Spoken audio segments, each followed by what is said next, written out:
তিন বন্ধু লঞ্চে করে রাতে বরিশাল যাচ্ছেন। একজন হলেন পঙ্গু, আরেকজন হলেন ভিক্ষুক, আরেকজন হলেন অন্ধ।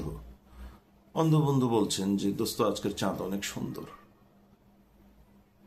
পঙ্গু বন্ধু বলছেন দোস্ত তুমি তো চোখে দেখো না, চাঁদ কিভাবে বুঝলে সুন্দর?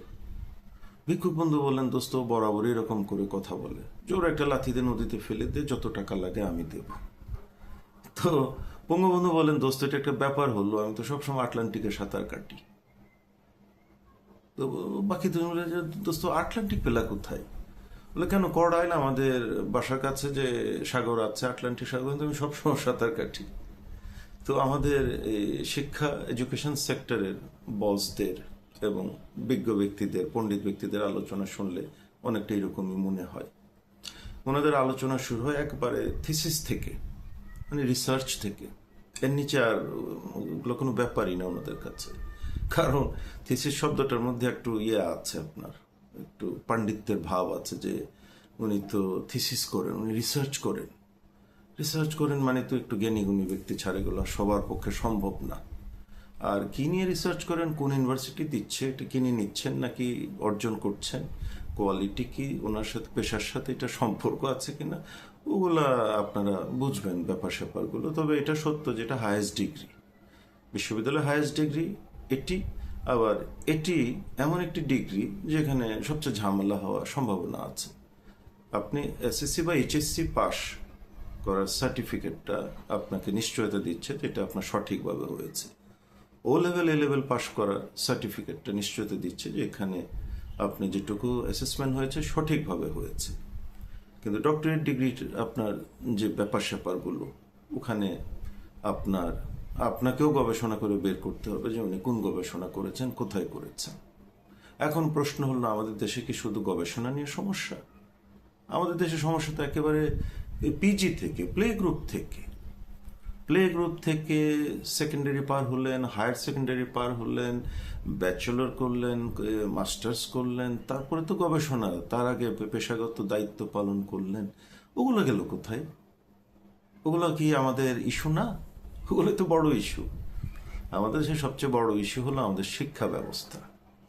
আমাদের দেশে গুণী শিক্ষক প্রচুর আছেন যারা বিশ্বমানের শিক্ষক, কিন্তু গুণী শিক্ষকদেরকে তো কাজ করতে দেয়া হয় না, পলিসি মেকিং ওনাদেরকে রাখা হয় না।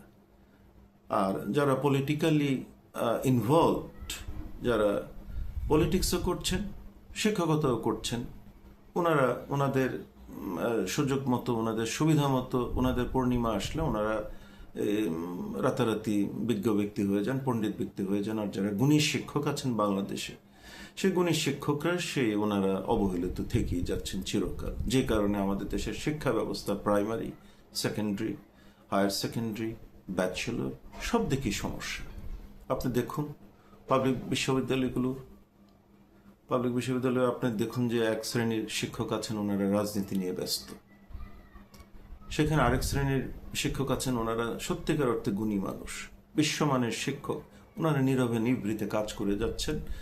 ওনারা সেই সব যে লিপ সার্ভিস প্রোভাইডারদের মতো বড় বড় কথা বলছেন না, আবার সুযোগ মতো চৌর্যবৃত্তি ও বাটপাড়িতে লিপ্তও হচ্ছেন না। ওনারা অনেক গুণী মানুষ, ওনাদেরকে বিশাল বড় পদমর্যাদার মাননীয় মহোদয় হওয়ার সুযোগ সুবিধা দিল, ওনারা আসবেন না এখানে। ওনারা শিক্ষার্থী আছেন, শিক্ষা নিয়ে কাজ করছেন, কিন্তু কাজ করার সুযোগ বা ক্ষেত্র হয়নি।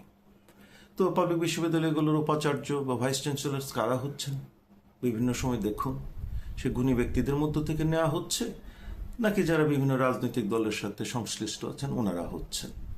আর নামের আগে পিছনে এসব ডিগ্রি তো আমি প্রথমেই বলে শুরু করলাম যে আপনার নামের আগে ডক্টরেট আছে কিনা, আপনি প্রফেসর হয়েছেন কিনা, কোথায় হয়েছে, ডিগ্রি কোত্থেকে নিয়েছেন, কোন প্রতিষ্ঠান আপনাকে এই সমস্ত ডেজিগনেশন দিয়েছে, সেটা বড় কথা না আমাদের দেশে। আমাদের দেশে বড় কথা হলো অমুকের সাথে সংযুক্ত আছে, এখন তার পূর্ণিমার চাঁদ আকাশে, তাকে ক্ষমতায় আনা হোক, সে পলিসি মেকার হবে আর বড় বড় কথা বলবে। আর যারা বিজ্ঞ ব্যক্তি, গুণী ব্যক্তি, ওনারা চুপ করে বসে আছেন এবং কাজ করছেন, মাঝে মধ্যে মুচকি হাসছেন, ওই তিন বন্ধুর মতো আর কি। আবার আরেক শ্রেণীর শিক্ষক আছেন, ওনাদের কাজই হলো নামের আগে পিছনে কিছু জিনিস লাগানো আছে, ওনারা আপনার শুধু সেলিব্রিটি হওয়ার জন্য বিভিন্ন সুযোগ সুবিধা নেওয়ার জন্য ওনারা ওনাদের সার্ভিস দিয়ে যাচ্ছেন। ক্লাসরুমের পারফরমেন্সের তো খবরই নেই। রিসার্চ করেছেন কি নিয়ে করেছেন, কি বাটারফ্লাইয়ের পা নিয়ে না আফ্রিকার কোন আপনার এই জন্তুর শিং নিয়ে, সেটাও আবার গবেষণা করে বের করতে হবে। এখন আসুন তো প্রাইমারি সেকশনে, প্রাইমারি শিক্ষক যারা, প্রাইমারি ক্লাসগুলোতে যারা আমাদের গুণী শিক্ষক আছেন আমাদের দেশে। আমাদের শিক্ষা ব্যবস্থা ভঙ্গুর, আমাদের শিক্ষা ব্যবস্থা ভালো না, কিন্তু দেখুন তো প্রাইমারি যেসব ভালো প্রতিষ্ঠান, ইন্টারন্যাশনাল প্রতিষ্ঠান এবং ন্যাশনালও অনেক প্রতিষ্ঠানে ভালো শিক্ষক আছেন, ওনারা প্রাইমারি সেকশনে ক্লাস নিচ্ছেন। আপনি বড় বড় ডিগ্রিওয়ালা আসুন তো প্রাইমারি সেকশনে একটি ক্লাস নিয়ে দেখান তো আপনার ডিগ্রি বহর কতটুকু, আপনার যোগ্যতা, অভিজ্ঞতা, পারফরমেন্স, আপনার মেধা, আপনি একটি ক্লাস নিয়ে দেখান অনলাইনে। আপনি আসুন, আমাদের দেশে অনেক প্রতিষ্ঠানের শত সহস্র লক্ষ লক্ষ গুণী শিক্ষক আছেন। ওনার একটা ক্লাস নেবেন, আপনি একটা ক্লাস নেবেন, আপনার টপিক নিয়ে আপনি কথা বলবেন, উনি কথা বলবেন। ওই গুগল টুগল দেখে না, গুগল থেকে পাণ্ডিত্য দেখিয়ে আপনি দেখাচ্ছেন খুব স্মার্ট, নীলক্ষেতের বই, আর গুগল থেকে চটি চটি বই নিয়ে আপনারা দেশের শিক্ষা ব্যবস্থাকে 12টা বাজিয়ে দিয়েছেন। একদল নীলক্ষেত থেকে নোট বই কিনে পড়াচ্ছেন, আর একদল গুগল থেকে আপনার কিছু কিছু জিনিস নিয়ে ভুলভাল নিয়ে একসাথে করে বাচ্চাদেরকে নিজের স্মার্টনেস জাহির করছেন, আর বলছেন আমরা পণ্ডিত ব্যক্তি। পণ্ডিত মশাই, শিক্ষার অবস্থা দেখেন, বিশ্ব ওয়ার্ল্ড র্যাঙ্কিং আমরা কোথায়? আপনি রিসার্চে কেন দৌড় দিয়ে একলাফে রিসার্চে যান? রিসার্চ তো অনেক পরের বিষয়। আমাদের ফাউন্ডেশন কেমন, প্রাইমারিতে কি হচ্ছে, আমাদের সেকেন্ডারিতে কি হচ্ছে, আমাদের সেকেন্ডারি এডুকেশনের রেকগনিশনটা ওয়ার্ল্ড ওয়াইড কোন পর্যায়ে আছে, আমাদের হায়ার সেকেন্ডারি রেকগনিশনটা কোথায় আছে, ব্যাচেলর কোথায় আছে, মাস্টার্স কোথায় আছে, ক্লাসরুম পারফরমেন্স কারা করছেন? তো যারা ক্লাসরুম পারফরমেন্স করছেন তারা তো কথা বলার সময় নেই। আপনার ক্লাস আপনি ডিজাইন করবেন, আপনার ক্লাসরুম পারফর্ম করবেন, আপনার অ্যাসেসমেন্ট করবেন, আপনার বাচ্চাদের অ্যাসেসমেন্টের জন্য সারাক্ষণ ব্যস্ত থাকতে হবে। আপনার চাপাবাজি করবেন কিভাবে? তাহলে শিক্ষা খাতের যে বিশাল একটা হযবরল অবস্থা, এর থেকে নিষ্কৃতি পাওয়ার পথ কি?